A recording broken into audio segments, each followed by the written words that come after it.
Halo, assalamualaikum warahmatullahi wabarakatuh. Jumpa lagi dengan channel YouTube Amran Ali Jaya.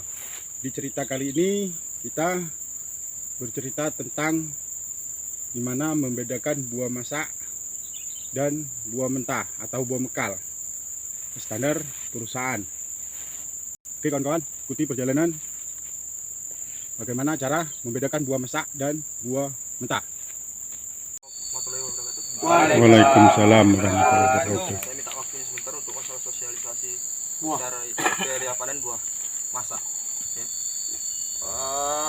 Kebetulan untuk sekarang memang di kebun kita, area panen Lestari khususnya untuk di wilayah Musirawas belum ada pabrik.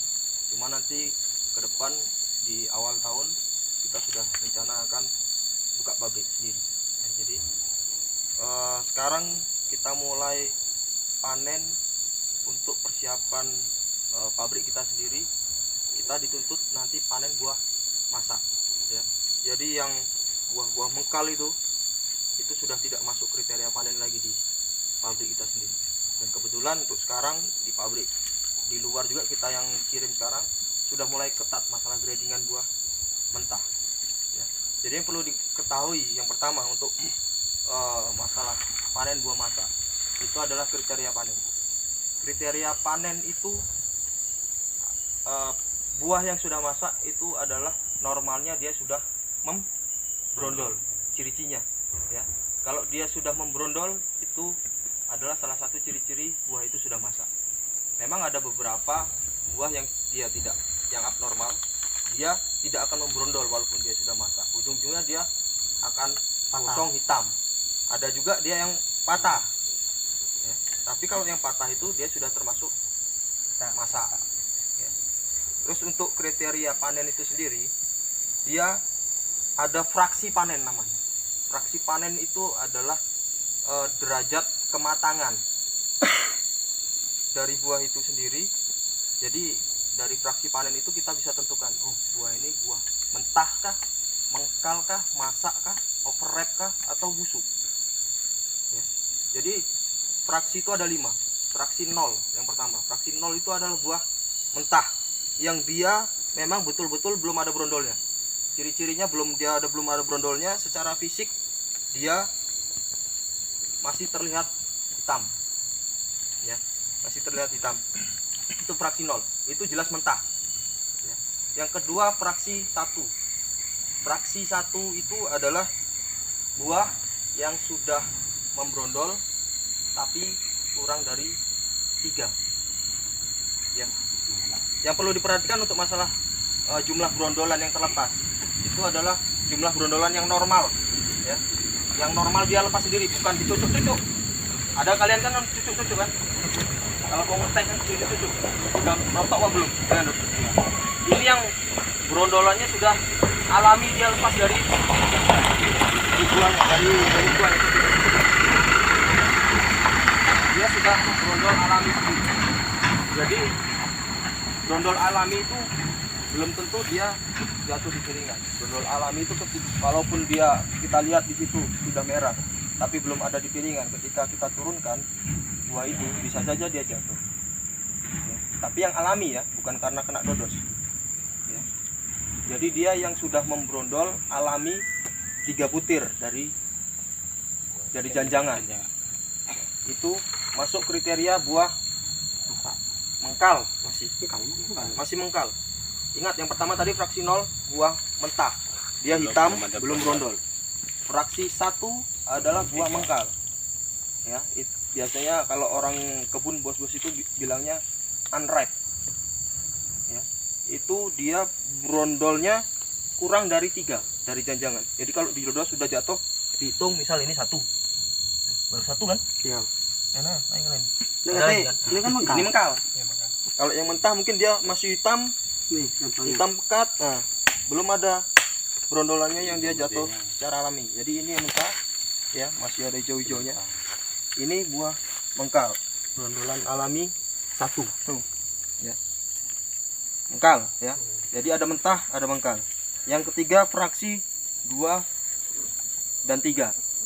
Fraksi 2 dan 3 itu adalah kriteria panen, kriteria buah yang sudah masak. Berondolan. Ya, ciri-cirinya dari piringan, buah yang sudah masak fraksi 2-3 itu jumlah brondol di piringan itu antara 2 lebih di piringan ya, di piringan.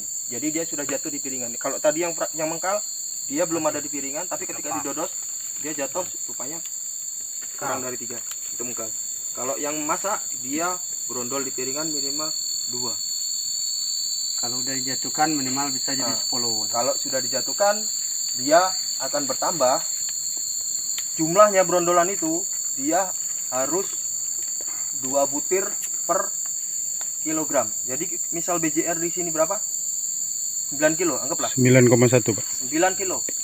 Jadi ketika didodos dari piringan tadi brondolan sudah 2 atau 3 butir, ketika didodos dia brondolannya harus berjumlah 9 dikali 2.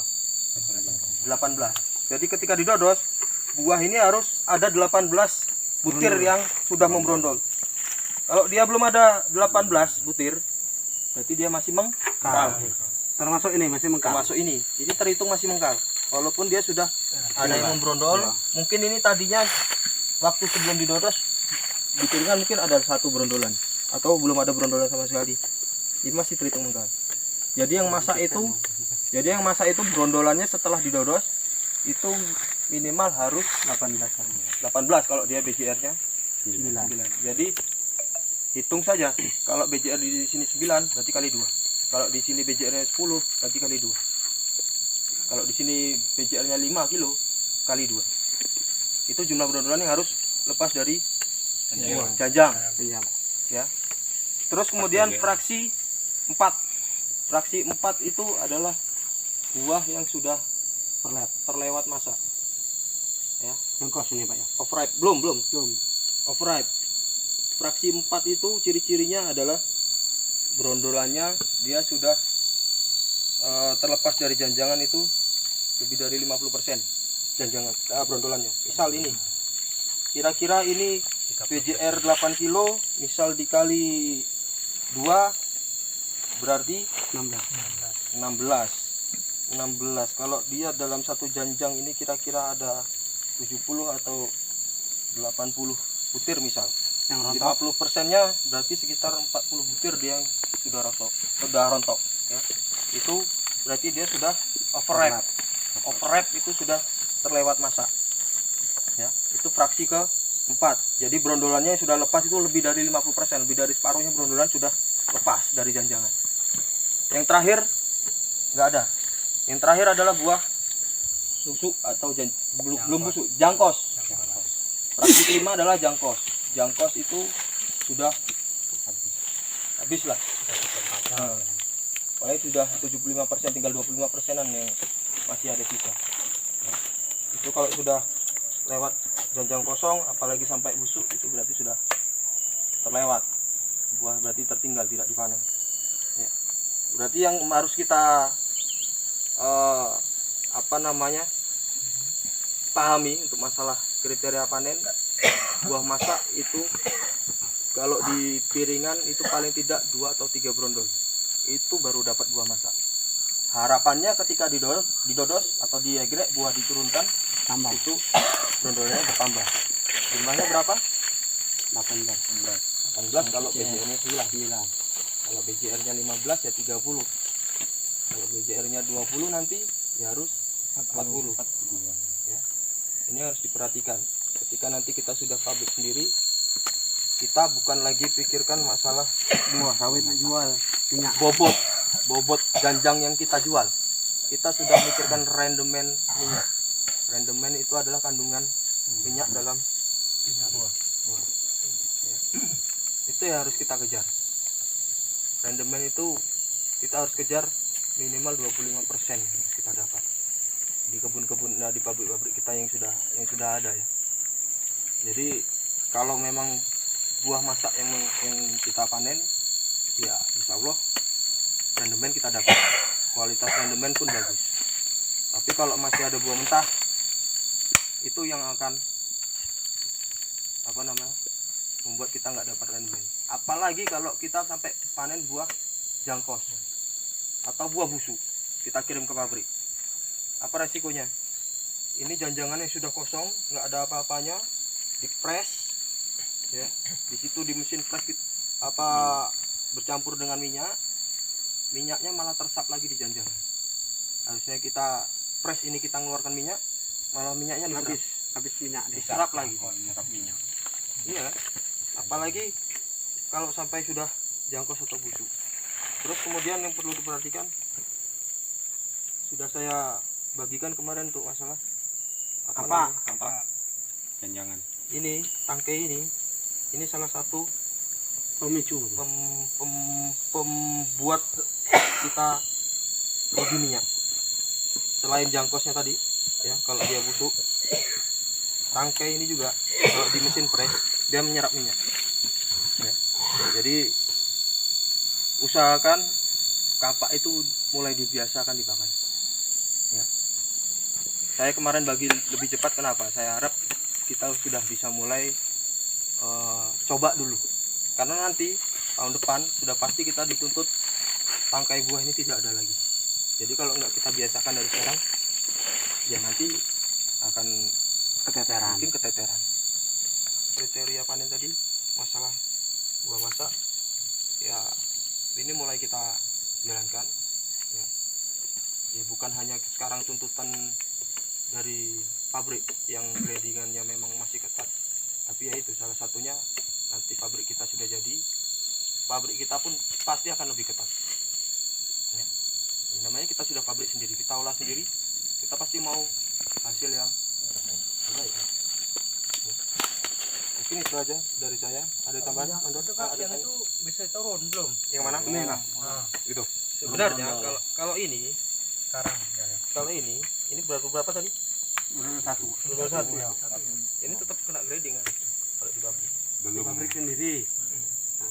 Kalau sekarang masih bisa Oke. Sekarang masih bisa. Ini jangan. Itu jangan, ini jangan. Tinggal dua inilah ya. Usahakan dulu yang brondol, paling tidak lebih dari 3. Tadi apa? Mangkal kan? Jangan yang ini mentah. lah. Jadi malah pabrik bebek Ini nggak bisa lagi. Ini bisa ada boleh panen, Harusnya harus sudah ada berundul berundul. 2, 3 di bawah.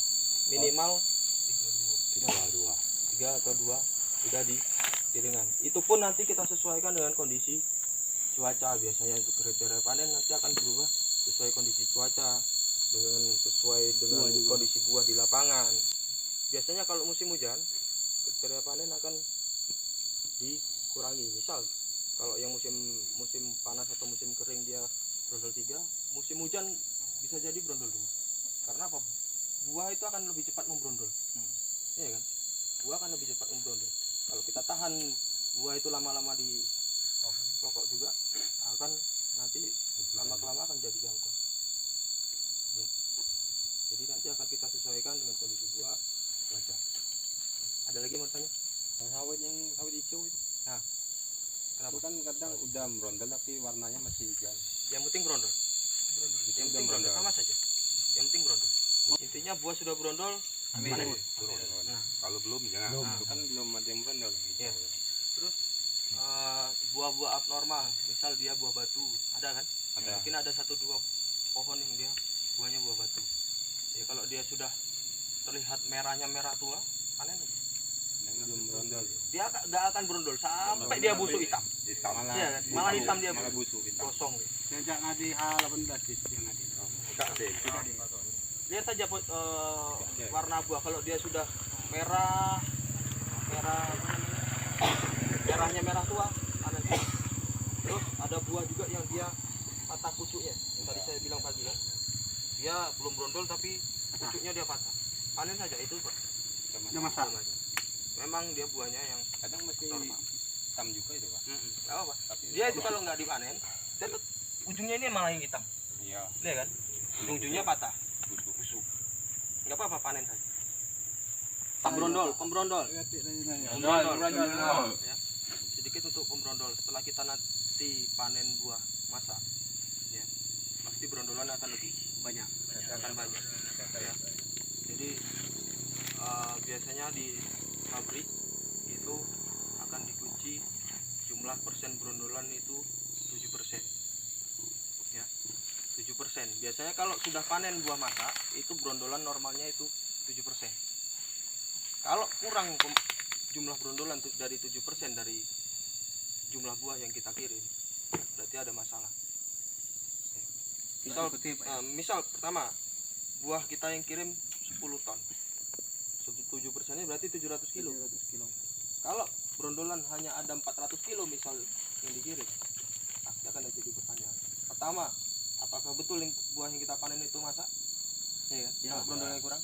Kedua, apakah betul pembrondol sudah ngutip brondolan bersih di ancak? Itu saja kuncinya. Bisa dilihat dari persen brondol.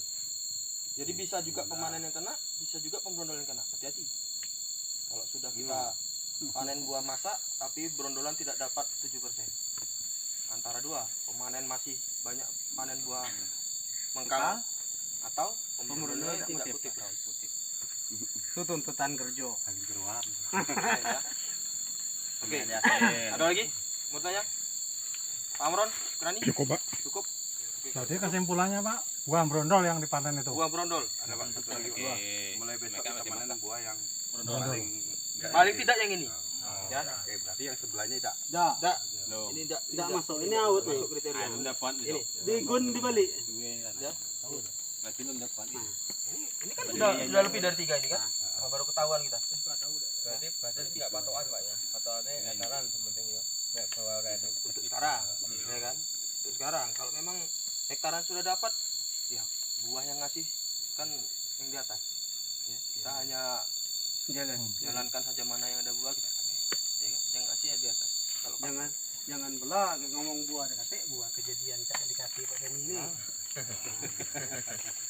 terus ya kalau seperti sekarang kondisinya, ya kan buah masih kurang, apa sedang kurang, ancak yang harus diperhatikan. Ya, ancak yang harus diperhatikan. Jangan kita lapor nggak ada buah, panen cuman 30-40 janjang, hektaran dapat, tapi ancak amburadul. Buah terayau, abang, tidak dipanen. Ya, itu sama saja masalah. Ya. Tolong untuk sekarang mumpung buah masih sedikit, servis ancak. Pertama, saya mau tidak ada lagi pelepah kering. Kedua, jangan ada songgo yang tidak rata. Mutar. Jangan nyayap lagi biasa ngari. Itu yang harus diperhatikan. Jadi kalau kita sudah tidak ada buah, hektaran dapat, ancak bersih, aman. Ya. Oke, itu aja dari saya. Mandor cukup? Sehari. Assalamualaikum warahmatullahi wabarakatuh. Waalaikumsalam. Bagi Pak, boleh